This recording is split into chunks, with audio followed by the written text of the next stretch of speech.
So we just had our Wordy Wednesday for mood and tone. So we're gonna do a little bit more activities, a few more activities with it. So each of you will have a copy of this. So if I go through, so again, this is all about feelings and how we feel about something. So again, it's all about feeling and attitude of you and the authors or the reader. They both help create meaning or understanding as we're reading. Although they are not related, although they're related, they are not the same. Okay, they are not the same thing.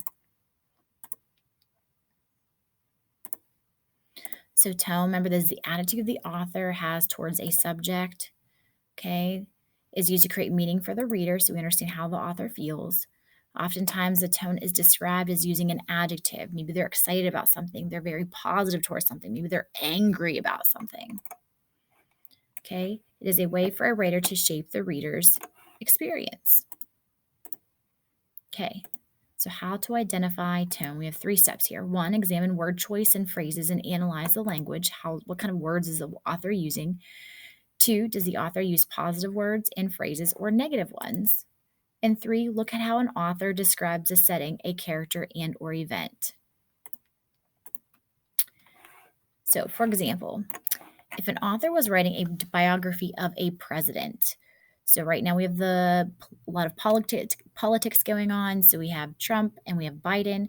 So depending on the person, or even like the commercials that you're seeing on the television right now, what is a person's tone towards the president? So this first one says, what would their tone be like if they agreed with the president? If someone agreed with the president, what would their tone be like? How would it be different if they were critical or did not like the president? Okay.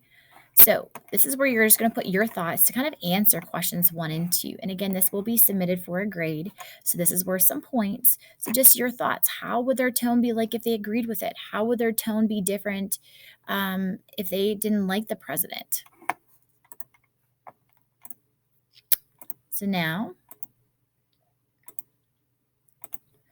what you're going to do on your slides is you are going to read each of these short passages. So the first one says, Julia threw off her covers, bounded out of bed with an excited squeal, and flew across her room to her window. As she whipped open her curtains, her heart jumped for joy. The ground was covered in glorious white powder snow. So think to yourself, what is the tone of that passage? All you're simply going to do is underline the words that help develop the tone. So for me, excited squeal, heart jumped, joy, glorious. So those are things that show me that this person probably loves snow. They're very excited about it. So then let's look at the next one. Julia groaned and put the pillow over her head. This could possibly be the worst day ever. She wrapped the comforter round her as she slowly stood up from her bed. She trudged over to the window and reluctantly opened her curtains. Ugh, the ground is covered in cold, soon to be gray snow. So obviously there's 2 different tones going on here and how maybe the author or the character in our story feels about snow. So all you're going to do is underline or highlight words in each of these passages on what and how we know how the author feels about snow. So next we have mood. So this is the feeling you, the reader, gets when you read a story. Might be happy, might be sad, peaceful, suspenseful. I know some of you may have felt that when we were reading our story, Among the Hidden, some of you got very angry towards the end because of what happened to Jen.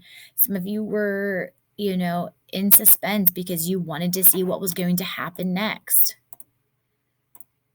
So again, this is the emotional atmosphere or vibe the author creates. It helps the reader identify the writer and characters by causing readers to feel the same emotions as the writer or characters. So, 3 ways that it's created. 1, setting. For example, the classic, it was a dark, stormy night, sets up a frightening feeling. If you've ever watched a scary movie, the setting usually makes it even scarier for you. So, I want you to go ahead and Try this. You're going to describe a setting that would imply a cheerful mood. So think about something like an author might create or write about that's going to make something seem very cheerful. It's going to make you happy. So you're going to write that there. Again, this is all going to be part of a grade. Second way is tone. Sometimes the author's attitude about a subject translates to the mood. For example, songs. So in the song Walking on Sunshine, if you want to listen to it, you can go ahead and listen to it. The author is excited about being in love, and in creates a happy and joyful mood. So then I want you to try to think of a song. So give me the title and the author that creates a very sad mood or a sorrowful mood. Might make you feel a little depressed or sad. The third way is going to be genre. The type of text you are reading can build a mood. So we've been talking about different types of fiction: science fiction, realistic fiction, historical fiction, fantasy, folk tales and fables, science fiction. So, for example, a murder mystery with many plot twists and turns probably has a suspenseful or tense mood. Well, because you're trying to figure something out. So, what is a genre that can create a cheerful and happy mood? Can you think of an exact example? So, first of all, I want you to come up with a genre. So, what type of genre might create a happy and cheerful mood for you?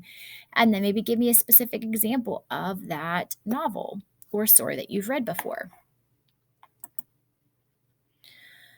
So, you're going to review. There's only 5 questions. You simply click on the quizzes and type in this code. So, if I go here, I can enter the code. I can simply exit out of this, and I can go ahead and type in that code. So that way I can go ahead and take that quiz. Your name should come up, and then you go ahead and start. Okay. So you can start game. You don't have to wait for anybody else to join. That's just going to be a quick review to see what you remember about mood and tone. So now what you are going to do is you are going to do a little practice with mood and tone. So if I notice here, you're going to hit play and you're going to watch this video. Charlotte, look how happy she is. So you're going to go through and you're going to watch this little scene from Charlotte's Web. You're going to tell me, what is the tone? Remember, the tone is, how does the author feel? Okay. The mood, what kind of mood does it give you as the reader? And then tell us, how are those moods and that mood and tone similar, and how are they different? Are they similar, or are they different? Or maybe they're both. Now you're going to do it with a trailer from Disney's Frozen. So what is the tone? What is the mood? Then tell us, how are they developed?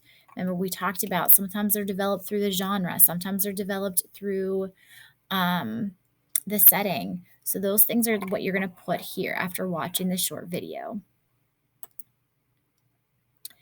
Now, another trailer for Frozen, which is completely different. So again, what is the tone? So how does the author feel? What is the mood? And how are they developed? Sometimes music can help with that. So once you are done with that, each of you have your own copy. You're going to make sure that you submit that and turn it in for a grade. If you get confused on something, if you're not sure, simply email me and we'll help you make sure that you understand everything that's going on.